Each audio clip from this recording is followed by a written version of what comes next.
नमस्कार, मैं डॉक्टर रजनीश कुमार आप सभी का एक बार फिर से हार्दिक स्वागत करता हूं। आज के वीडियो लेक्चर में हम देखेंगे यूजीसी नेट के यूनिट 5 के अंतर्गत नागार्जुन की लगी हुई कविता बादल को घिरते देखा है। और इस कविता पर जब हम चर्चा समाप्त करेंगे तो नागार्जुन की यूजीसी नेट के पाठ्यक्रम में लगी हुई सभी कविताओं पर हम बातचीत कर चुके होंगे।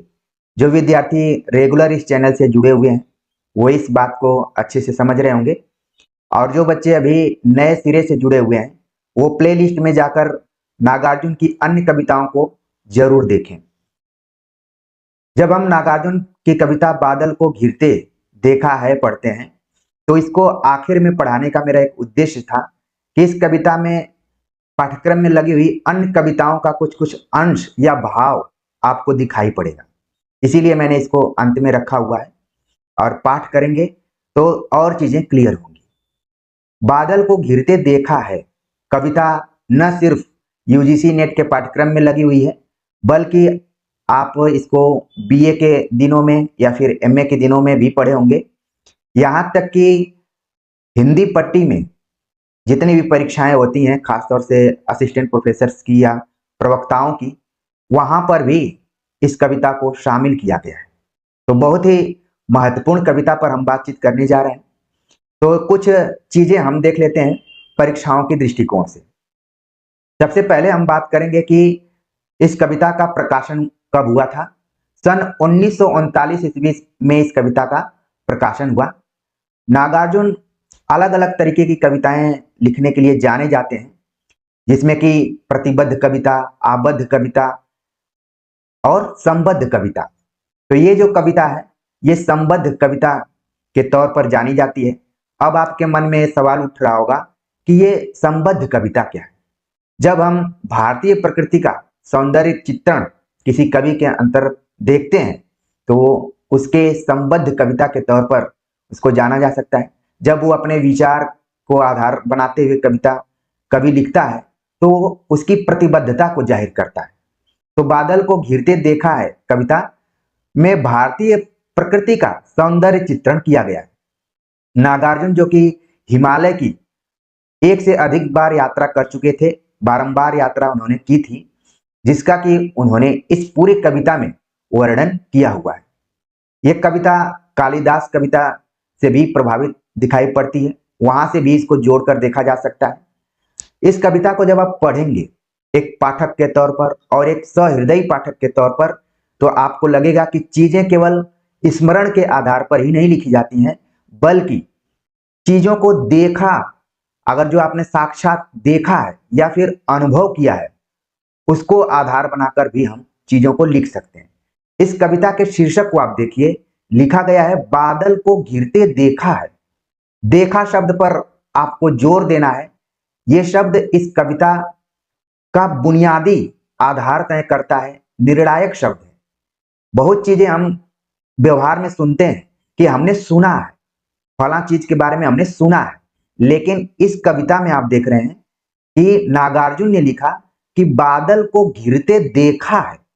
इस देखना शब्द पर आपको ध्यान देना है। बाकी इस शीर्षक में आप देखें तो दो क्रियाएं जुड़ी हुई हैं, एक घिरती हुई क्रिया है और दूसरी है देखने वाली क्रिया है। आमतौर पर हम लोग भी जब बारिश का महीना आता है या फिर जब हमारे आसपास में घना बादल घिरता है तो हम भी देखते हैं। ऐसा नहीं है कि बादल को घिरते हुए केवल नागार्जुन ने देखा है, बल्कि उनसे जुड़े हुए जितने भी पाठक हैं या फिर हम सभी ने कभी न कभी अपने जीवन में बादल को घिरते देखा है और अचानक हमारे मन मस्तिष्क में आ जाता है कि अब बारिश होने वाली है। तो यहाँ पर नागार्जुन जो कि हिमालय की यात्रा पर गए हुए हैं और वहां पर इन्होंने बादल को घिरते हुए देखा है, यानी कि उनके साक्षात अनुभव पर आधारित ये पूरी कविता है। और हिमालय का प्राकृतिक सौंदर्य वर्णन तो इस कविता में हुआ ही है, साथ में वहां के जो लोग हैं, वहां के जो निवासी हैं, उनके क्रियाकलापों का भी कवि ने बड़ी ही सूक्ष्मता से चित्रण किया है, जिसको कि हम कविता में देखेंगे। और संयोग की बात यह है कि जब हिमालय की बात होती है, हिमाचल प्रदेश की बात होती है, पहाड़ी इलाकों की बात होती है, तो हमारे पास भी या फिर हमारे जैसे बहुत सारे यहाँ पर विद्यार्थी जुड़े हुए होंगे जो कि हिमाचल प्रदेश और उत्तराखंड की यात्रा कर चुके होंगे। तो एक बिंब बनाने के लिए आप अपने मन मस्तिष्क में पहाड़ी इलाके को जरूर ध्यान में रखिए। वैसे हमने लगभग 7 बार शिमला की यात्राएं की हुई है और कारण यही था कि हिमाचल प्रदेश लोक सेवा आयोग असिस्टेंट प्रोफेसर के इंटरव्यू और परीक्षाओं के कारण तो हमने वहां पर बहुत सारी चीजों को अनुभूत किया और इस कविता को जब हम पढ़ रहे थे तो बहुत यादें वहां से आ रही थी। तो इस कविता को पढ़ते हुए जो भी विद्यार्थी इन इलाकों में गए हुए हैं एक बार जरूर उनको ध्यान में रखेंगे। नागार्जुन लिखते हैं कि बादल को घिरते देखा है। मैंने कहा कि घिरना और देखना ये दो क्रियाएं एक साथ उपस्थित हुई हैं और देखा हमें मुख्य रूप से ध्यान में रखना है कि बादल को घिरते देखा, यानी कि जो तत्कालिक क्रिया वहां पर चल रही है, कवि की दृष्टि तुरंत वहां पर पहुंची हुई है। और लिखते हैं अमल धवल गिर के शिखरों पर बादल को घिरते देखा है। अमल धवल मतलब हिमालय के शिखरों पर बादल को घिरते देखा है। छोटे छोटे मोती जैसे उसके शीतल तुहिन कणों को मानसरोवर के उन स्वर्णिम कमलों पर गिरते देखा है। बादल को घिरते देखा है। यह पहला पदबंध है जिसके माध्यम से कवि नागार्जुन ने हिमालय की यात्रा के दौरान वहां पर उपस्थित हैं और वहां पर उनको एक घटना दिखाई देती है बादल के घिरने की। उसी का चित्रण इन्होंने किया हुआ है कि अमल धवल गिर के शिखरों पर, शिखरों मतलब चोटियों पर बादल को घिरते देखा है। और देखने के बाद कवि क्या महसूस कर रहा है उसके बारे में यहाँ पर उन्होंने बताया हुआ है कि छोटे छोटे मोती जैसे उसके शीतल तुहिन कणों को, तुहिन मतलब तुषार या पाला, जैसे हम अगर मैदानी इलाकों की बात करें तो जिसको हम कोहरा बोलते हैं या फिर कुहासा बोलते हैं, आप उन जाड़ों के दिनों को जरूर याद कीजिए, ठीक है। तो वहां पर लग रहा है कि बादल चारों तरफ घिरा हुआ है लेकिन पर्वतीय इलाका है, तो लग रहा है कि थोड़ी बहुत बूंदाबांदी सी हुई है जिसको हम बोलते हैं कि स्नोफॉल हुआ है। तो छोटे छोटे मोती जैसे उसके शीतल ठंडे तुषार कणों को मानसरोवर के उन स्वर्णिम कमलों पर गिरते देखा है। मानसरोवर एक बहुत बड़ी झील है जिससे कि कई नदियां निकली हुई हैं। अगर यहाँ पर विद्यार्थी जुड़े होंगे जिनको भूगोल की जानकारी होगी तो वो जानते होंगे कि कौन कौन सी नदियां निकली हुई। वैसे आप देखेंगे कि खासतौर से जो पर्वतीय इलाके हैं हिमाचल प्रदेश और जम्मू कश्मीर, दो नदियां उधर से निकलकर अरब सागर में जाकर गिरती हैं। तो यहाँ पर कवि ने मानसरोवर का भी जिक्र किया हुआ है कि हिमालय के शिखरों पर, चोटियों पर थोड़ी सी बर्फबारी हुई है और लग रहा है कि मानसरोवर के उन स्वर्णिम कमलों पर, उन तुषार रूपी जो कण है, जो बर्फ के कण है, उनको वहां पर मौजूद कमलों के ऊपर गिरते देखा है। ये क्रिया आप देख रहे हैं कि प्रेजेंट टेंस में, मतलब वर्तमान में बादल को घिरते देखा है। चारों तरफ बादल घिर रहा है और हल्की फुल्की वहां पर बर्फबारी भी शुरू हुई है जिसका चित्रण कवि नागार्जुन ने वहां पर उपस्थित दृश्य के आधार पर किया हुआ है।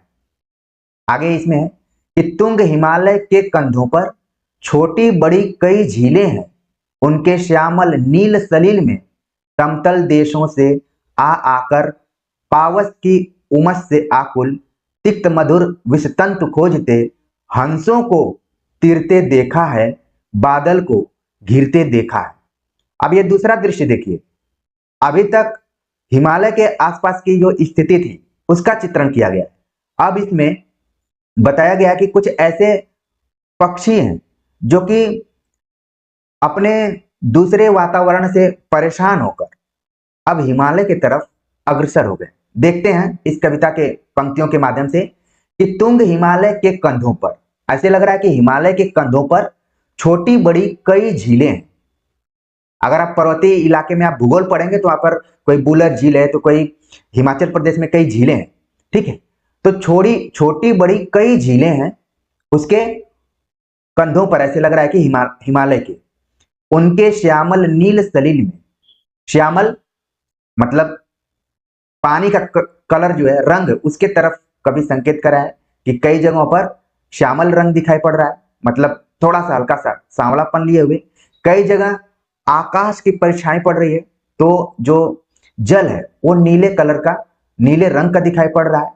और यही नहीं, समतल देशों से आकर, समतल देश मतलब जो मैदानी इलाके हैं, जैसे हम लोग जिस इलाके में रहते हैं, उत्तर प्रदेश, बिहार, या फिर जो भी मैदानी इलाके हैं, ये समतल देश कहे जाएंगे।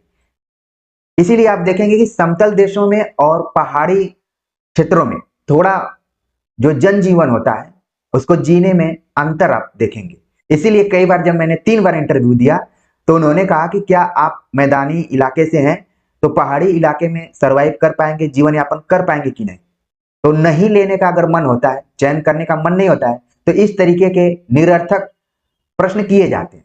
अगर लेने का मन होता है तो कोई सवाल नहीं किया जाता है। तो देखिए, बीच बीच में कुछ जीवनानुभव भी जुड़ जा रहा है, लेकिन समझाने के क्रम में ऐसा नहीं है कि मैं अपनी यात्राओं के बारे में बताना चाह रहा हूं। यहां पर कवि नागार्जुन लिखते हैं कि हिमालय के कंधों पर छोटी बड़ी झीलें हैं और उनमें पानी कहीं पर थोड़े गंदले श्यामल कलर के हैं, रंग के हैं, कहीं पर साफ आसमान दिखाई अगर दे रहा है तो आसमान के रंग के भी पानी दिख रहे हैं। और जो समतल देश है, मैदानी इलाके के पक्षी हैं जो कि वहां की गर्मियों से काफी परेशान है। पावस मतलब बारिश, और की उमस से, बारिश की एक उमस होती है, आपने महसूस किया होगा। कई बार हम अपने व्यवहारिक जीवन में भी बोलते हैं कि आज बहुत उमस है। इसका मतलब है कि हम ये बताना चाहते हैं कि कुछ ही देर में बारिश हो सकती है। तो पावस की उमस से आकुल, यानी कि बरसाती उमस के कारण व्याकुल जो पक्षी हैं वो तिक्त मधुर विस्तंतु खोजते।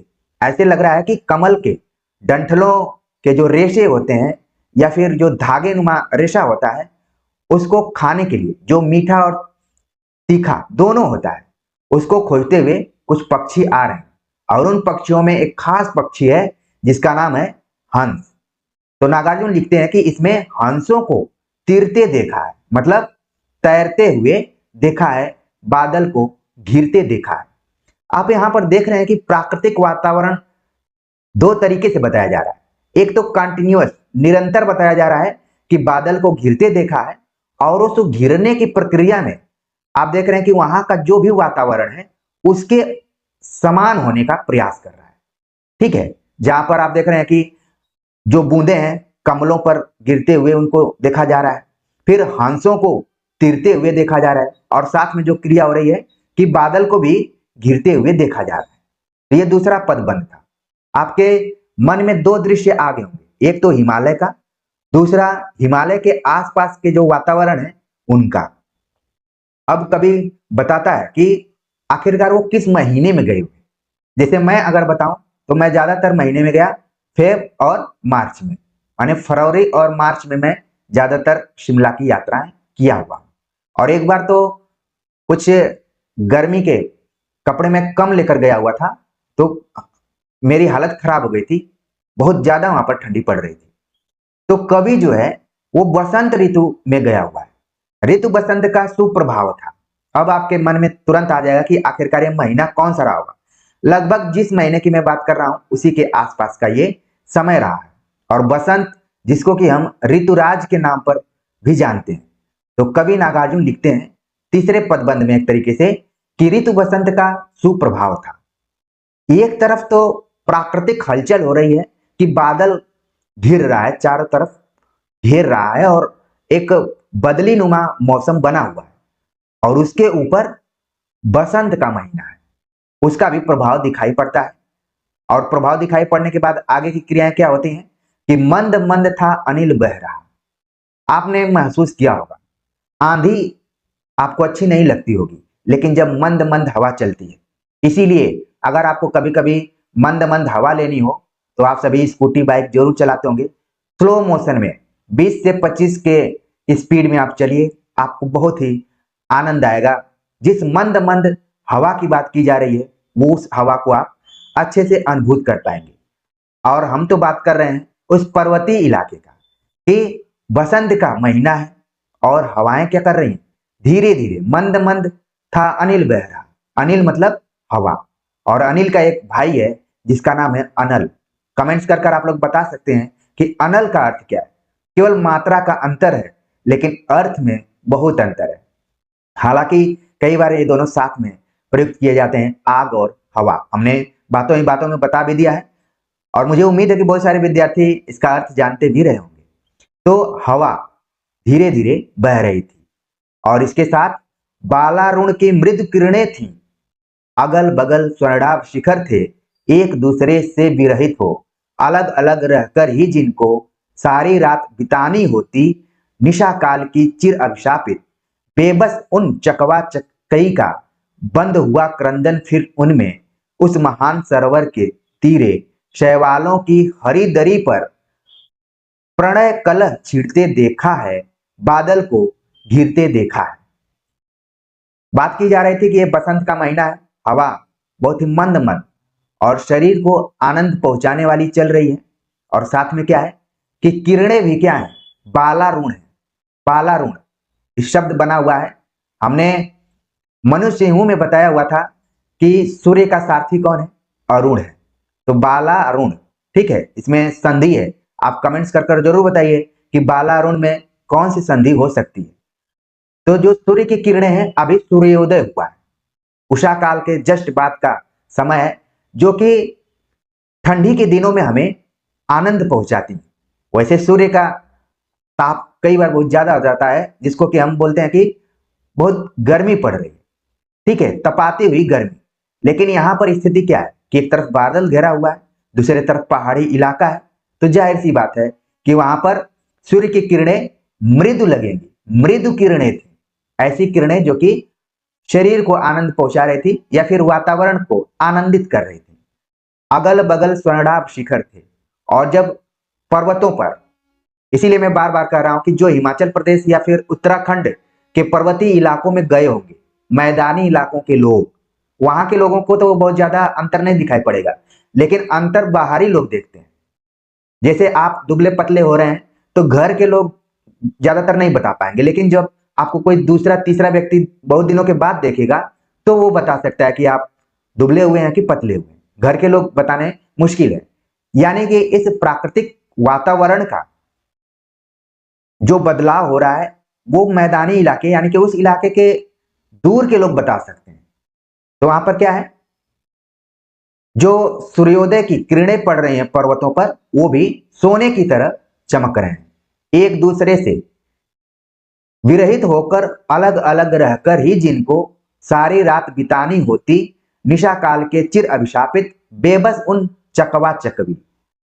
अब चकवा चकवी को बताने के लिए ऊपर की इतनी सारी लाइनों को कवि को लिखना पड़ा। चकवा चकवी आप देखेंगे हिंदी साहित्य में, जो कि संस्कृत साहित्य से भी प्रभावित हो सकता है, एक काव्य रूढ़ी के तौर पर प्रयुक्त होता है कि चकवा चकवी पक्षी रात में अलग होते हैं और दिन में एक दूसरे से मिलते हैं। ये आपने छोटी कक्षाओं में भी पढ़ी होगी और यहाँ पर भी इस काव्य रूढ़ी को ध्यान में रखना है। ये प्रतीक के तौर पर है कि प्रकृति में आप देखेंगे कि सभी जीव जंतु रात में एक जगह होते हैं, लेकिन अपवाद स्वरूप चकवा चकवी दोनों रात में अलग अलग होते हैं, विरह की स्थिति में होते हैं। उनके लिए दिन ही क्या है, संयोग की स्थिति है। तो यहाँ पर कवि नागार्जुन उस काव्य रूढ़ी को याद करते हुए प्रयुक्त किए हैं। उनका कहना है कि अलग अलग रहकर ही जिनको सारी रात बितानी होती, एक दूसरे से विरहित हो, निशा काल के चिर अभिशापित, मानो कि उनको साफ दिया गया है, श्राप दिया गया है कि रात में एक जगह आपको नहीं रहना है।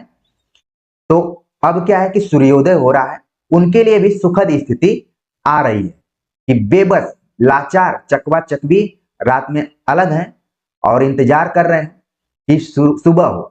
सुबह हुई तो बंद हुआ क्रंदन, उनका जो रोना गाना था। ऐसा माना जाता है कि अलग अलग हैं तो दुखी होंगे, रो रहे होंगे, तो उनका भी क्रंदन क्या हुआ, बंद हुआ। फिर उनमें उस महान सरोवर के तीरे यानी उस तालाब के किनारे, वो जो झील है उसके किनारे शैवालों की हरी दरी पर जो काई लगी हुई है, क्योंकि बारिश का महीना है तो काई लगी हुई है, शैवाल जिसको कहा जाता है। और कई बार आपने शैवालों पर फिसला भी होगा, चोट भी लगी होगी। लेकिन यहाँ पर कवि ने शैवाल को अलग ढंग से देखा है। उनका कहना है कि ऐसा लग रहा है कि चकवा चकवी के लिए कोई हरी दरी बिछाई गई है, जहां पर वो बैठकर प्रणय कलह छिड़ते देखा है, बादल को घिरते देखा है। देख रहे हैं यहाँ पर समानांतर दो क्रियाएं हो रही हैं कि एक तरफ तो बादल को घिरते हुए कवि देख रहा है, दूसरी तरफ देख रहा है कि चकवा चकवी रात के इंतजार के बाद एक दूसरे से मिल रहे हैं। और मिल रहे हैं तो दो शब्द यहाँ पर प्रयुक्त किए गए हैं, जिसको आप थोड़ा सा महसूस कीजिए कि मिल रहे हैं तो प्रणय भी कर रहे हैं और कलह। जब आप देखते हैं कि जो दाम्पत्य जीवन होता है, पति पत्नी का जीवन होता है, प्रेमी प्रेमिका का जीवन होता है, तो सिर्फ उसमें केवल प्रेम ही नहीं होता है, बल्कि उसमें कलह भी होती है। तो यहाँ पर कवि ने दोनों पक्ष को देखा है।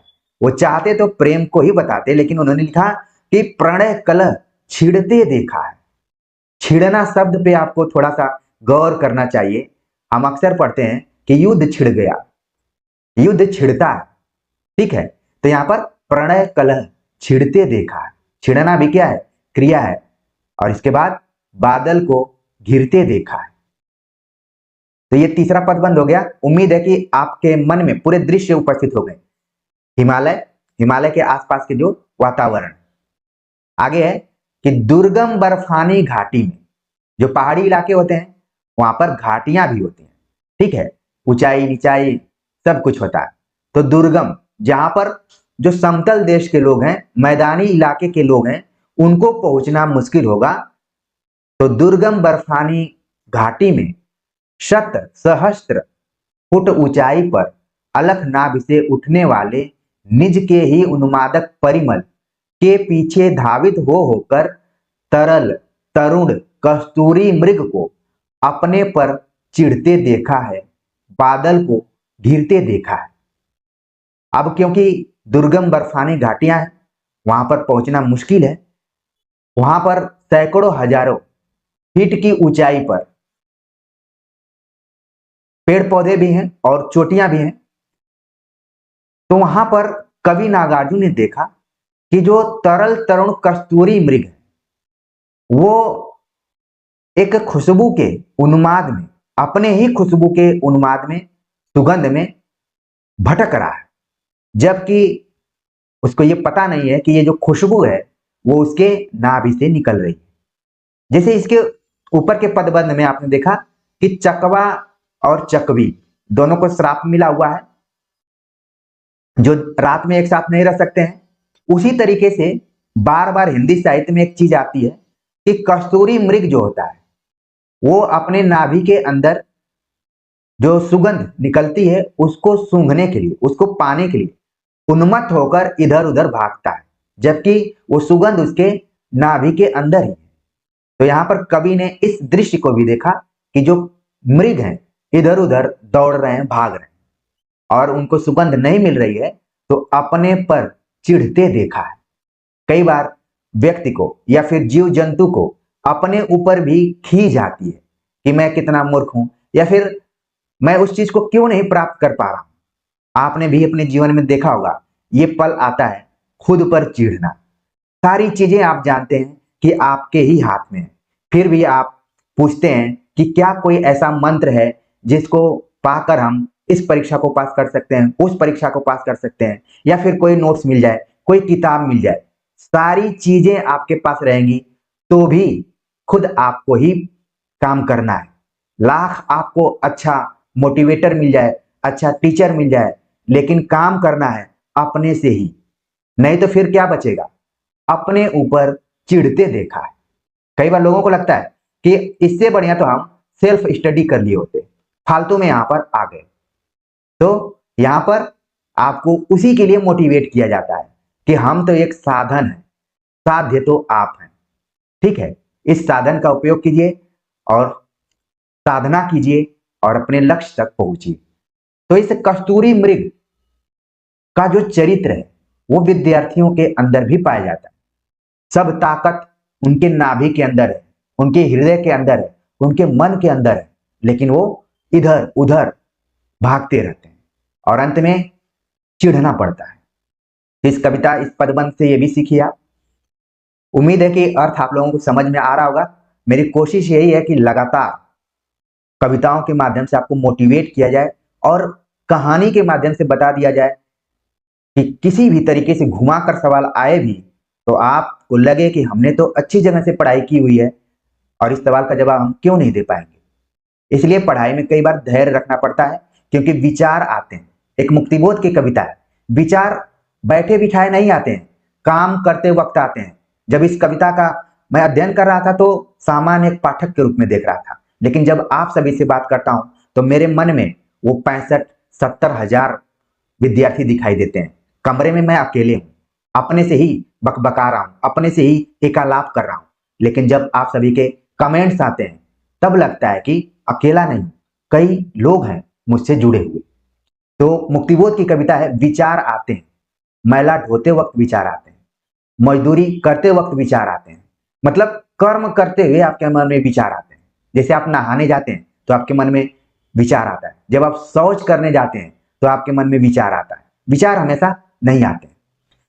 तो देखिए, यहां पर लगातार कविता को मैं समझाने का प्रयास कर रहा हूं। हमने चकवा चकवी को देख लिया, कस्तूरी मृग को देख लिया। अब नागार्जुन इस पदबंध में एक अलग तरीके की बात कह रहे हैं। नागार्जुन ने अपने जीवन में कालिदास की रचना मेघदूत का संस्कृत से हिंदी में अनुवाद किया हुआ था, तो बार बार उनकी रचनाओं में मेघदूत का जिक्र आता है। आप सभी के दिमाग में तुरंत आ गया होगा कि अभी हाल ही में हमने नागार्जुन की एक कविता पढ़ी जिसमें मेघदूत का जिक्र किया गया है। आप कमेंट्स करके बता सकते हैं। जी बिल्कुल, आप सभी लोग वहां तक पहुंच रहे हैं। कविता का नाम है कालिदास। तो इस कविता में भी नागार्जुन के ऊपर मेघदूत का प्रभाव दिखाई पड़ रहा है। लिखते हैं, कहां गया धनपति कुबेर वह, कहां गई उसकी वह अलका, नहीं ठिकाना कालिदास के व्योम प्रवाही गंगा जल का, ढूंढा बहुत परंतु लगा क्या, मेघदूत का पता कहीं पर, कौन बताए वह छायामय, बरस पड़ा होगा न यहीं पर। अब मेघदूत में जो यक्ष यक्षिणी का आपस में संवाद है और उसमें दूत के रूप में बादल इत्यादि का जो प्रयोग किया गया है, उसी के तरफ संकेत नागार्जुन ने किया है। कहते हैं कि कहां गया धनपति कुबेर वह, कुबेर को देवताओं के समय उद्योगपति धनपति के रूप में जाना जाता था। सबसे ज्यादा धन इनके पास था और उस समय इन्हीं कुबेर के पास विमान भी था, जिससे कि राम भी रावण को पराजित करके वापस अयोध्या आते हैं कुबेर के ही वाहन से, विमान से। कुबेर की जो राजधानी है वो अलका है, जिसको कि अलकापुरी के नाम से भी जाना जाता है। हमारे बहुत सारे विद्यार्थी जुड़े हुए हैं जिनके नाम में भी अलका लगा हुआ है। कई बार मैं कमेंट्स देखता रहता हूं। तो नागार्जुन लिखते हैं कि कहां गया धनपति कुबेर वह, कहां गई उसकी वह अलका।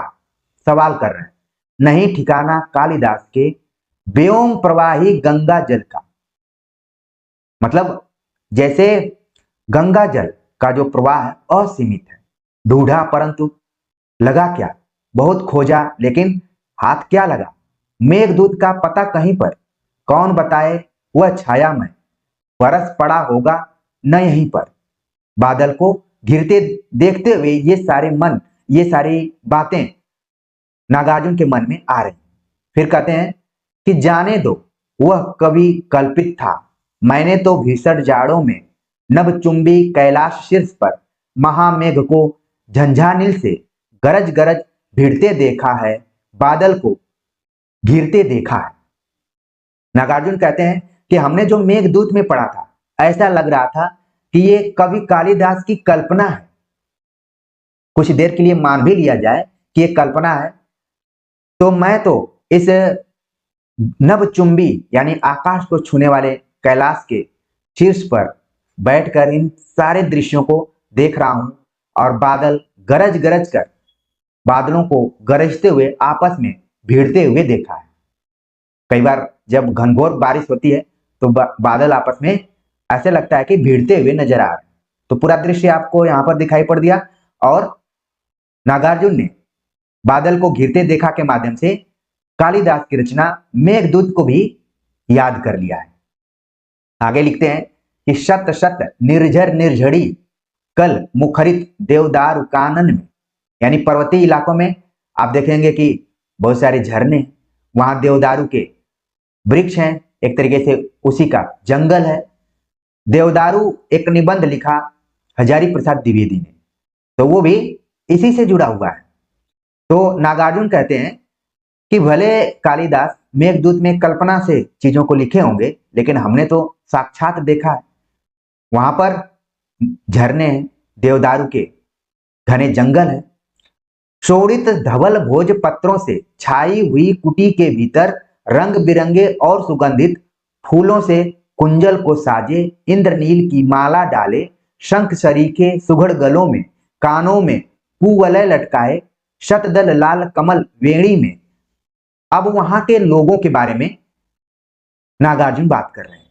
अभी तक प्रकृति का चित्रण कर रहे थे, लेकिन अब वहां के लोगों के बारे में बता रहे हैं कि वहां का जो घर है, सफेद लाल भोज पत्रों से निर्मित कुटियां वहां पर दिखाई पड़ रही हैं, रंग बिरंगे सुगंधित फूल भी हैं, और उन फूलों का प्रयोग वहां की स्त्रियां जो वहां के जो भी सौंदर्य प्रसाधन के रूप में फूल हैं उनका प्रयोग कर रही हैं, अपने कानों में लगाई हुई हैं, और माला तो ऐसे उन्होंने पहना है मानो कि इंद्रनील हो, और शंख सरीखे सुघड़ गलों में।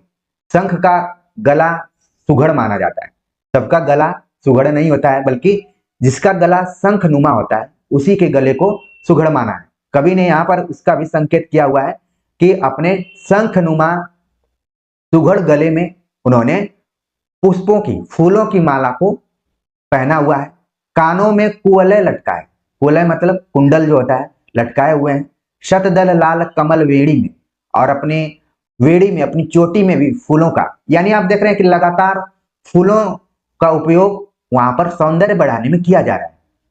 इसी तरीके से कालिदास की एक और रचना है जिसका नाम है अभिज्ञान शाकुंतलम। आप लोगों ने पढ़ी होगी अभिज्ञान शाकुंतलम, जो कि नाटक है, और उसकी जो नायिका है शकुंतला, वो भी जंगलों में रहती है। वो कोई इस तरीके से ब्यूटी पार्लर या सौंदर्य प्रसाधन का प्रयोग नहीं करती है, बल्कि इन्हीं फूलों के माध्यम से, पत्तियों के माध्यम से ही अपने सौंदर्य को बढ़ाती है। शकुंतला बहुत ही सुंदर स्त्री के रूप में उसका चित्रण कालिदास ने किया हुआ है। तो यहां पर देखिए नागार्जुन ने पर्वतीय इलाकों में रहने वाले लोगों के सौंदर्य का वर्णन भी किया हुआ है, और किस तरीके से क्या पहने हुए हैं उसके बारे में उन्होंने बताया है। आगे लिखते हैं कि पान पात्र द्रक्षासव पूरित रखे सामने अपने अपने। वहां के लोग खाने पीने के लिए जो भी चीजें हैं उसको भी रखे हुए हैं, लोहित चंदन की त्रिपटी पर, और यहां तक कि चंदन की त्रिपटी भी उन्होंने लगाई हुई है। नरम निदाग बाल कस्तूरी मृग छालों पर पालथी मारे, मदिरारुण आंखों वाले उन उन्मद किन्नर किन्नरियों की मृदुल मनोरम अंगुलियों को वंशी पर फिरते देखा है, बादल को घिरते देखा है। तो हिमालय पर्वत के आसपास के इलाके का वर्णन करते हुए नागार्जुन ने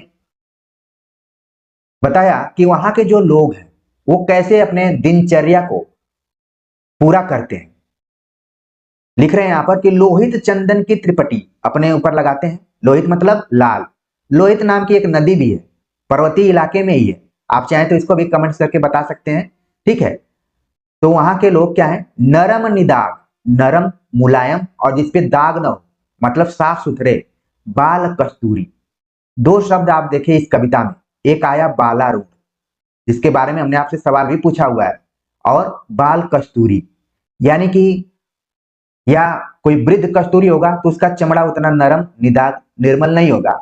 यहाँ पर बाल कस्तूरी मतलब जो हिरण का छोटा बच्चा है उसके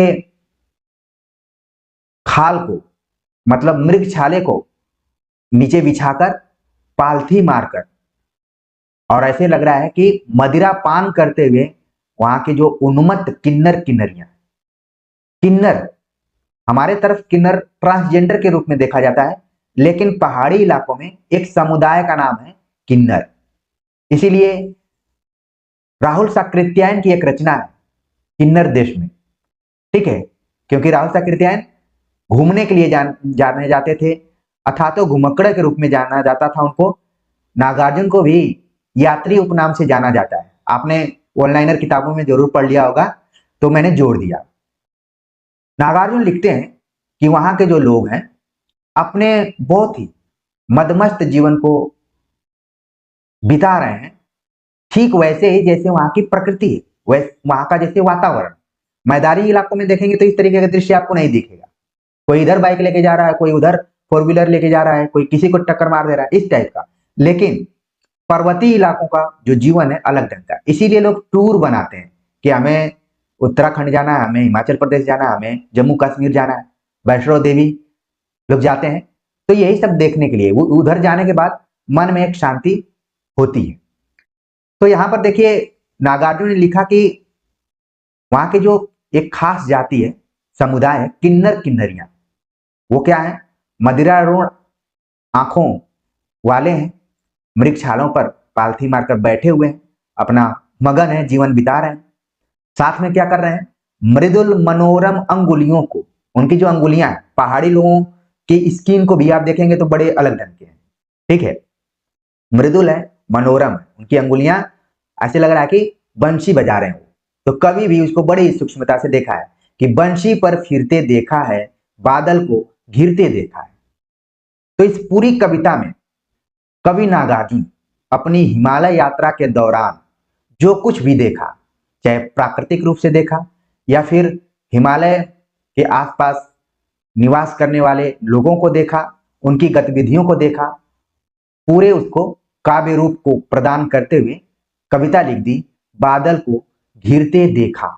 इसमें कवि नागार्जुन ने देखा शब्द का प्रयोग करते हुए यह सुनिश्चित कर दिया है कि इस कविता में जो भी उनके अनुभव रहे हैं वो खुद महसूस किए गए रहे हैं, उन्होंने खुद देखा है, सुना नहीं है। जब इस शब्द को आप समझ जाएंगे तो इस पूरी कविता को समझ जाएंगे। तो उम्मीद है कि जब भी आप पर्वतीय इलाकों की यात्रा करेंगे तो इस कविता को भी ध्यान में रखेंगे और इसी तरह की एक नई कविता आप खुद रचने की कोशिश करेंगे। ऑनलाइनर किताबों को रटकर केवल नौकरी पाने का उद्देश्य नहीं, बल्कि कुछ सृजनात्मक काम करने की भी कोशिश करते रहिए। यही जीवन है, बाकी तो नौकरी के बाद भी बहुत ज्यादा समस्याएं हैं। जब आप जो भी विद्यार्थी नौकरी में होंगे वो इस चीज को समझ रहे होंगे। खैर, कुल मिला जुलाकर हमारी कोशिश रही कि बादल को घिरते देखा है कविता के माध्यम से उसके एक एक पंक्तियों को समझा जाए, उसके कठिन शब्दों को समझा जाए, उसकी जो विषय वस्तु है, कवि क्या बताना चाहता है उसको समझा जाए, और परीक्षाओं के दृष्टिकोण से जिन भी महत्वपूर्ण बिंदुओं को ध्यान में रखना चाहिए उनको भी हमने बताया। उम्मीद है कि आप सभी को बहुत अच्छा लगा होगा। कमेंट्स कर जरूर बताइएगा। मिलते हैं एक नए टॉपिक के साथ, तब तक के लिए नमस्कार।